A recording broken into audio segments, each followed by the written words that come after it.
there's some real utility in shouldering the sort of responsibility that stops you from wasting time. And you asked about negative elements of having children. I think in some ways similar to Russell, at least with regards to what he said so far, is there was virtually nothing about it that was negative as far as I was concerned. I suppose I was somewhat, it was difficult to sort out how the attention was going to be split in the household. I missed your mother when she was so occupied with the infants. But having children more than made up for that. And, kids get a bad rap and people think of them as an impediment to freedom. And it's such a foolish way of thinking because it's so remarkable to have children and you can have the best relationship. You have the opportunity of having the best relationship with anyone you've ever had in your life when you have children. And then also, someone is finally more important than you. Hopefully when you get married or you fall in love with someone, they're as important as you, or perhaps even more so. But when you have children, it's definitively the case that now someone is more important than you. And that's such a relief. And it is a crucial part of maturation to have that happen. And I don't believe that people, I'll get pilloried for this, or maybe you will, because it's your podcast. I can take the blame. I can handle it. I don't think it's possible to grow up without having children. Oh. It's unlikely. He's still got it. What's that? I said he's still got it. He can still drop a bon mot that's going to stir people up. Yeah, well, it's hard to grow up until someone's more important than you. So why would you? Why would you? Why wouldn't you continue being sybaritic and living, at least to some degree, for pleasure? So it's true. But children are amazing. And so everyone out there who's thinking about having children, you should do it because they add to your life. And then when you're older, like me, I'm 60, almost 60 now. I have grandchildren now. And I can't imagine how empty my life might be without that and more of that on the way. So, yeah. I know some rather brilliant people, as I'm sure you both do, that have a foregone or decided against or unable to have children. I suppose the values that are brought to the surface in parenthood are perhaps duty, devotion, and perhaps if there is a sort of some transcendent component to your life, and I don't mean that necessarily in a spiritual way, but it's difficult to avoid the connotations of that word, then perhaps maturation is possible. If you take, for example, like a straightforward mendicant's life, monasticism, celibacy, devotion in a very explicit way to God, then would you say that they are unable to reach maturity? Or what if it was a secular version, like devotion to the arts or to a sort of a political cause? Do you not think that could... That reminds me of something I wanted to talk to you about. I read your book, Mentors, which is this book right here. And one of the things that it made me think about was I've thought for a long while that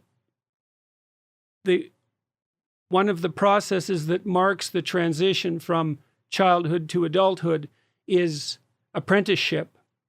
And so one of the things Nietzsche said about the Catholic Church was that the European mind, this is speaking in Nietzsche's voice, the European mind disciplined itself by adhering to a single interpretive strategy for centuries to explain everything under the conditions, to explain everything using the axioms of a single intellectual system. And that disciplined the European mind and enabled it then to go off and use other disciplinary strategies to discover other ways of dealing with the world, maybe to develop science, for example. And Nietzsche was very convinced that you had to enslave yourself in one manner or another before you could be free. And that's an apprenticeship motif. And to me, that's what you explored in your book, Mentors. You know, you present yourself, I believe, as someone who is striving in various ways to mature, and that you identified people who came into your life as targets for emulation that could impose a discipline on you and help you mature. You had a hunger for that, like people do. And yes, I do think that if you don't have children, there are other disciplinary strategies that you can use to further your maturation. But it isn't obvious to me that any of them are as profound as having children. And I mean, I've had a good career, and I've been very interested in intellectual pursuits as well, and I suppose have disciplined myself in some manner because of that. But I still stand by my statement about children. They're in a different category of profundity. It's partly because you have to take on so much responsibility when you have children. Is it the sacrifice too? I mean, if you think about people who work in churches, or what Russell was saying about, people who devote themselves to God, and it's kind of what they do is kind of sacrificial. And I suppose part of what you do when you have kids is sacrifice that hedonistic part if you're going to be a good parent. So is part of what helps you mature the sacrifice associated with having children, or is it something else?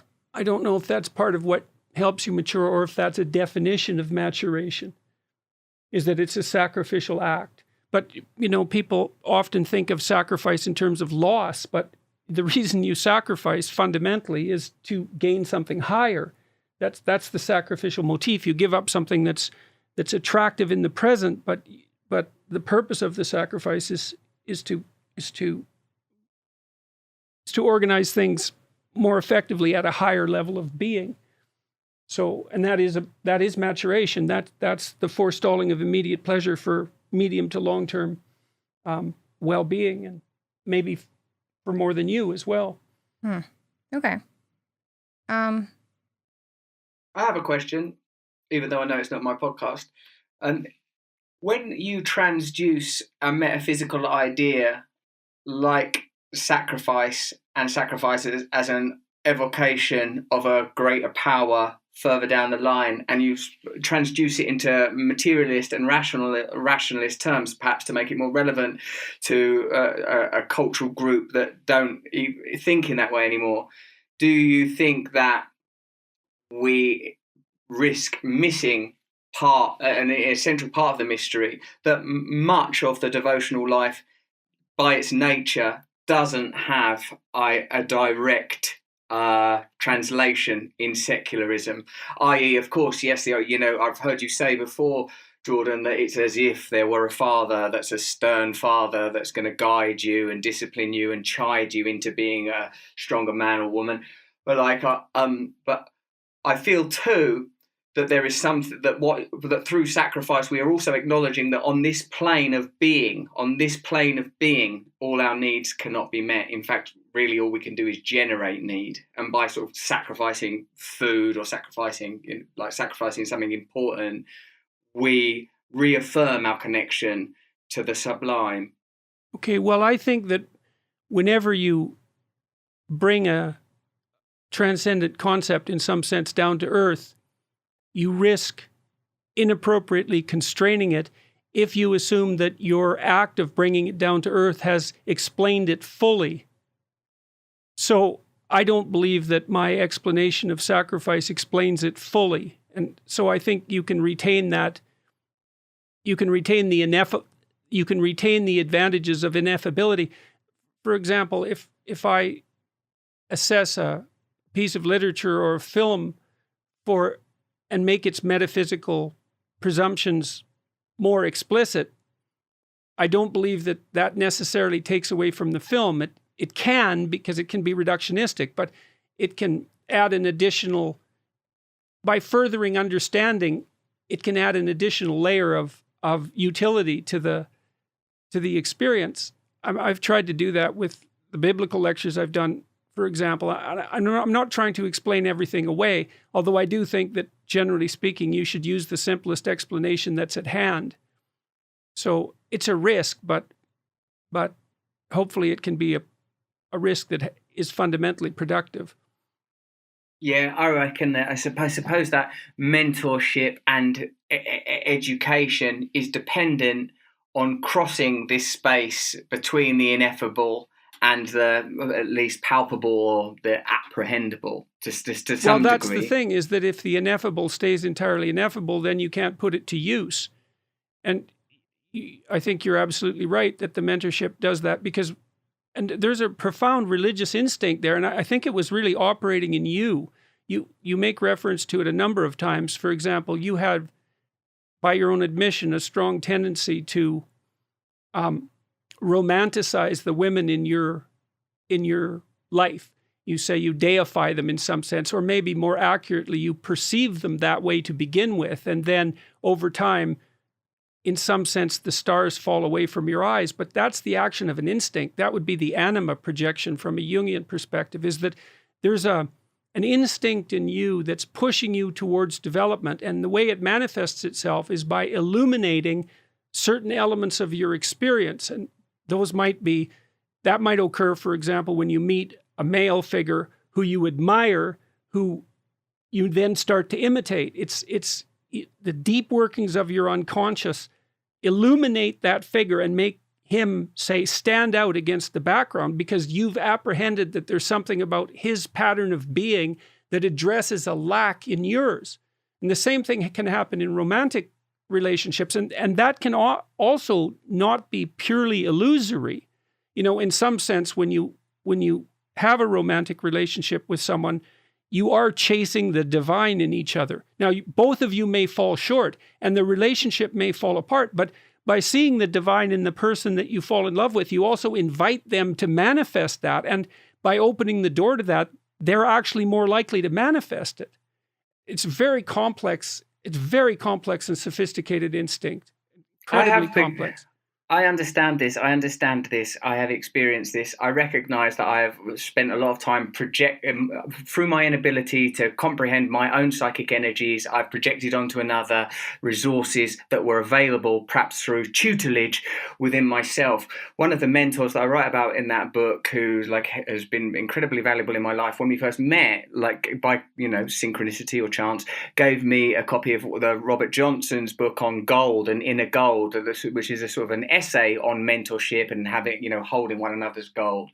And I think, yes, that how mentorship has functioned in my life I've gained a great deal of perspective. I've understood that they are kind of psychic synecdoches, holding for me a space, holding meaning. I recognize the fallibility of these people that I adore or aspire to, but in my psyche, they function as coordinates. I was just talking to a brilliant therapist today in therapy, and he said that that you don't need to overcome your father and mother in the physical world with them. You need to overcome the imprint of them in your psyche. And I said, yes, in a sense, they are hollowed out carapaces in reality. I don't mean that with any disrespect to my actual mother and father, but the mother and father that I deal with live in my psychic landscape. They don't live in Essex, England, So I recognize, yes, that we can use relationship as an external coordinate to activate